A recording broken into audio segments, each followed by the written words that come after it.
Welcome to another exercise in a workbook statistics.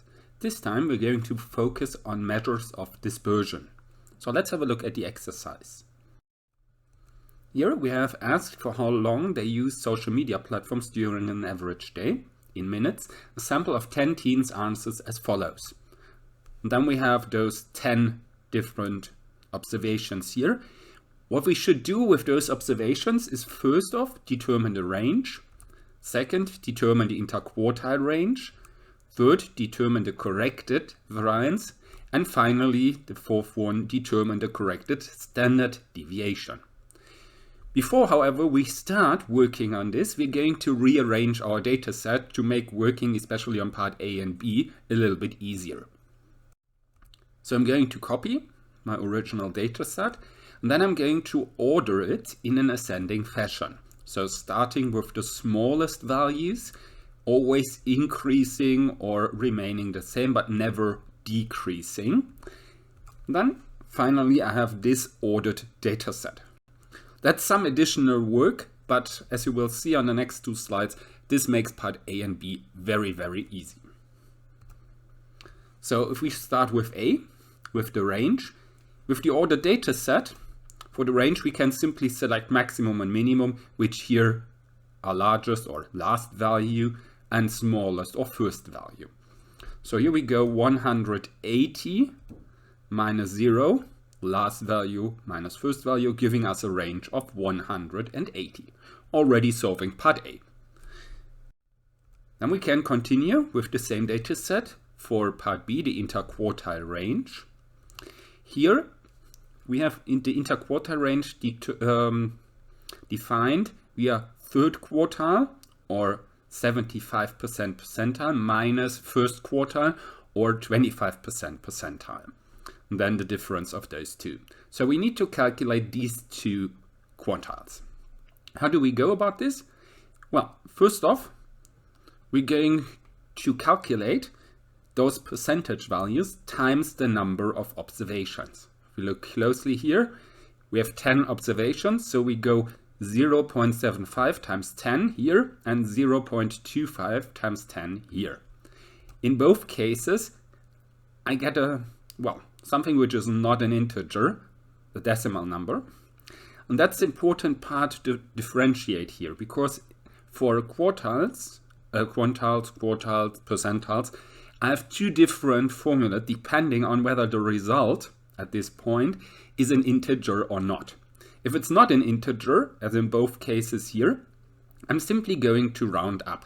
In this case, it doesn't matter what's after the decimal point. I'm always going to round up. Here I have 0.5 in both cases, so I would normally round up. But even if this were 0.001, I would still round up. So always rounding up, giving me here 8 in the first one and 3 in the second. And then I'm simply going to select the 8th and the 3rd observation from my data set, which in this case is 60 and 0. So the difference of those two, this being my 3rd quartile, this being my 1st quartile, is 60, thereby defining my interquartile range. And that was already part B. So let's continue with C, with the 3rd part. And here we are asked about the corrected variance.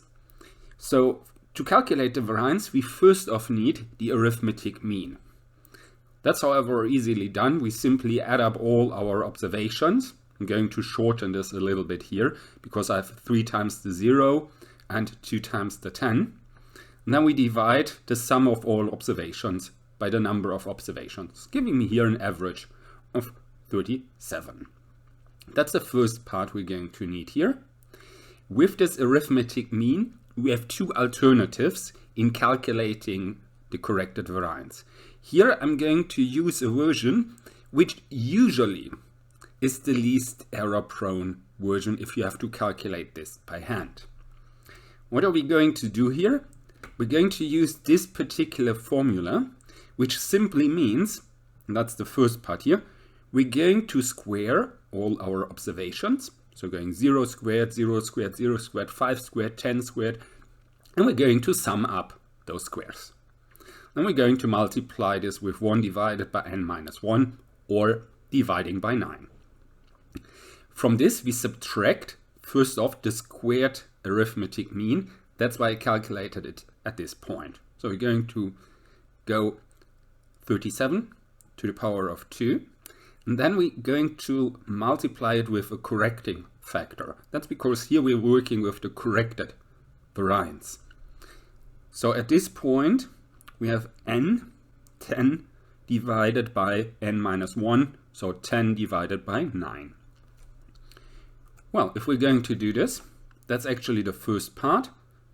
This is all the squared values added up. Again, since I have 3 zeros and 2 tens, I can actually summarize this a little bit further. We're going to divide this by n minus 1, so that's the first part.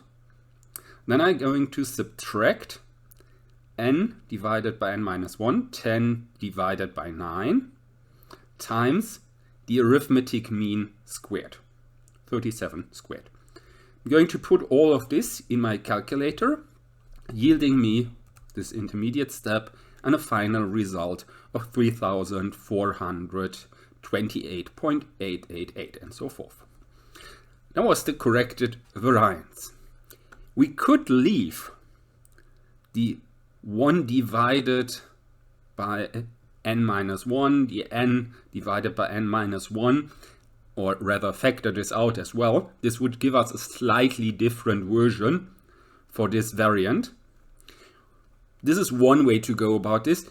This, however, clearly separates these two parts.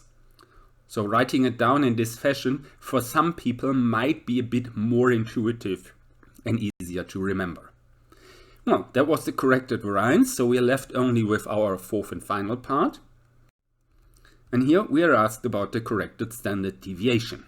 So we're going to copy our variance from part C, that was this result, and we're simply going to get the square root of the variance, because the standard deviation is nothing else than the square root of the variance. So we're going to put this result we had for the variance and square root, giving us as an end result 58.5567 as our result for the corrected standard deviation.